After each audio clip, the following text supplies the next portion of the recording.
101 Dalmatians. Once there were two Dalmatians named Pongo and Perdita. They lived in a snug little house in London. Their pets, Anita and Roger Radcliffe, lived with them. Nanny, the housekeeper, took care of them all.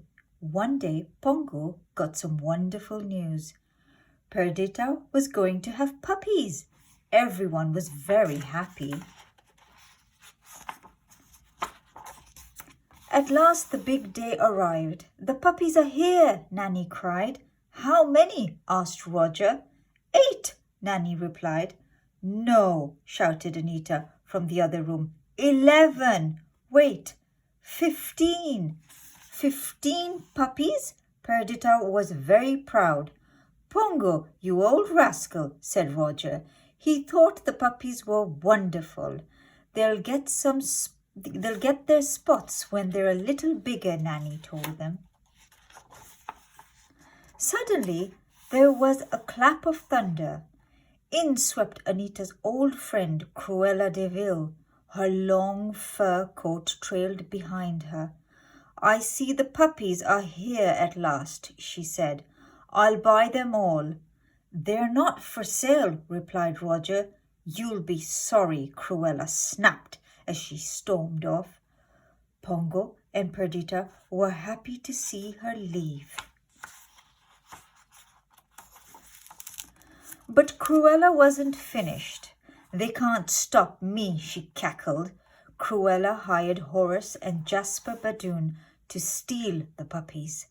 "As soon as you have a chance, sneak into the house and grab those puppies," she told them. "You must wait until the puppies get their spots," she added, "but then they will be mine." Each day the puppies grew bigger, and each day they got more spots. The puppies liked watching television. The show they liked the most was about a dog named Thunderbolt. "Get 'em, Thunderbolt," shouted Penny. "Time for bed," Pongo said when the show ended. "Oh, Dad, we're not sleepy," said Lucky. After the puppies went to bed, Pongo and Perdita went to the park. They took Roger and Anita with them. But as soon as they went out, Horace and Jasper went in. Jasper locked Nanny in the attic. Horace put all the puppies into a big sack. They took all 15 puppies. When Roger and Anita returned, Nanny told them what had happened. Roger called the police, but the police couldn't find the puppies. Perdita and Pongo were very upset.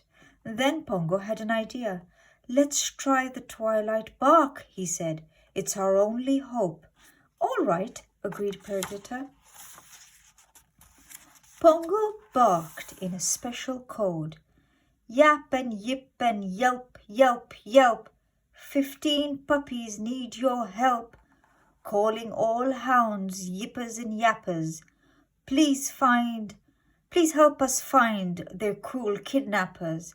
The message was passed from dog to dog. It woke up Towser, a bloodhound who lived way out in the country. "Humph," growled Towser to Lucy the goose. "A message from the city, an important one too. I'd better tell the folks on the farm." Old Towser's barking woke up a cat named Sergeant Tibbs. Tibbs told Captain, a horse, to awaken a sheepdog named Colonel. The Colonel pricked up his ears. 15 spotted puddles were stolen. "I think that's puppies, sir," said Sergeant Tibbs. Tibbs remembered hearing some barking at the old DeVille place. "Nonsense! That house has been empty for years," said the Colonel. "Not any longer," Captain answered. "There's smoke rising from the chimney." "Then we'd better investigate, Tibbs," barked the Colonel. They went to the old house. Sergeant Tibbs slipped into the house. What a surprise! He saw 99 Dalmatian puppies. 15 of them were huddled in front of the TV. "Those must be the ones," Tibbs said. He raced back to tell the others. The colonel sent a message. Dog by dog, the message was passed from the country to the city. Listen, Purdy, said Pongo. It's the Great Dane. He has an answer for us. The two Dalmatians raced to meet the big dog. The puppies have been found at the Deville place, the Great Dane said. We must go at once, cried Perdita. When they got to the country, Sergeant Tibbs and the colonel were waiting for them. Follow us, said Sergeant Tibbs. There's no time to waste. They sneaked into the old house. What does Cruella want with all these puppies? They heard Jasper ask. She says she's going to make them into a coat, Horace answered.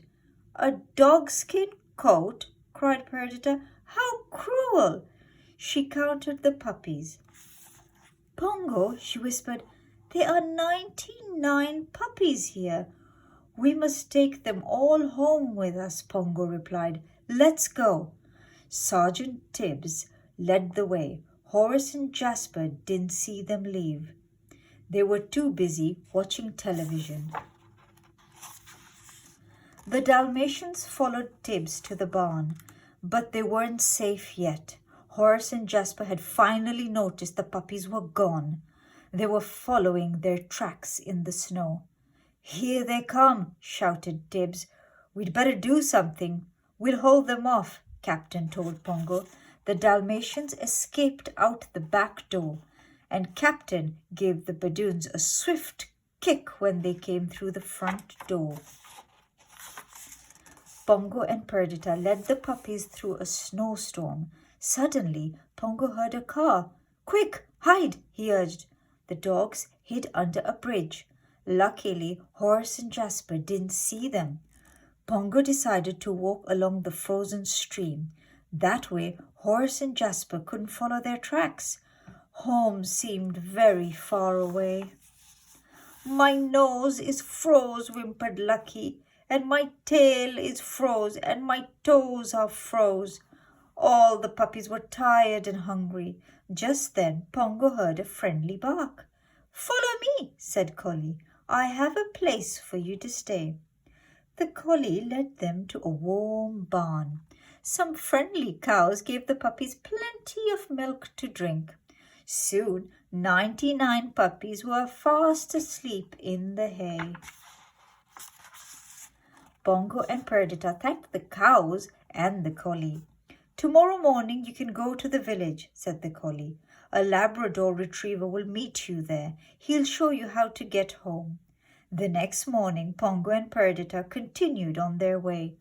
Pongo knew that Cruella would be looking for them. He tried to brush away their tracks with a branch.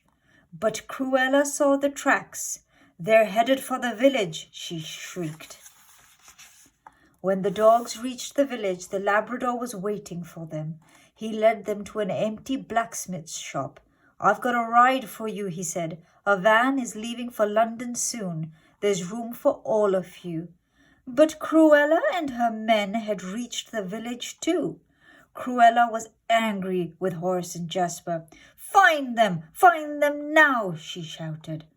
Pongo, how will we get to the van? Perdita whispered. Just then Lucky said, Patch pushed me. He was covered with soot.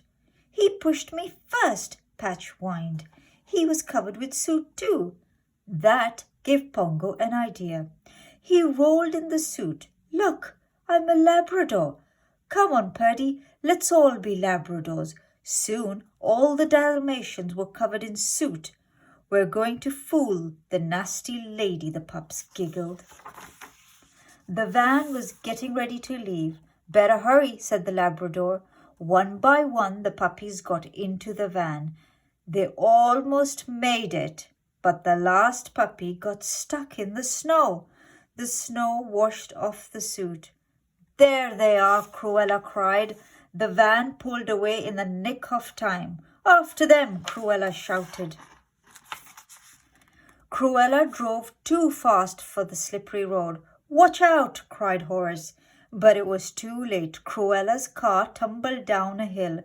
Everyone landed in the deep, soft snow. but the car was smashed to pieces.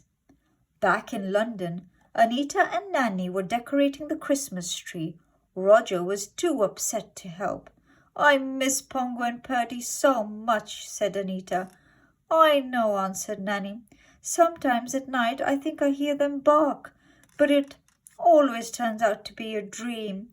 "Wait!" cried Anita. "Did you hear that bark?" Nanny flung open the door. A large black dog jumped on Roger and covered him with kisses and soot. "It's Pongo and Perdita with their little ones," cried Nanny. She began to dust off the puppies. Then Anita and Roger noticed the room was filled with dogs. All in all, there were 101 Dalmatians. "Whatever shall we do with them?" Anita asked. "We'll buy a big place in the country," said Roger. "A Dalmatian plantation." It was a very merry Christmas after all. The end.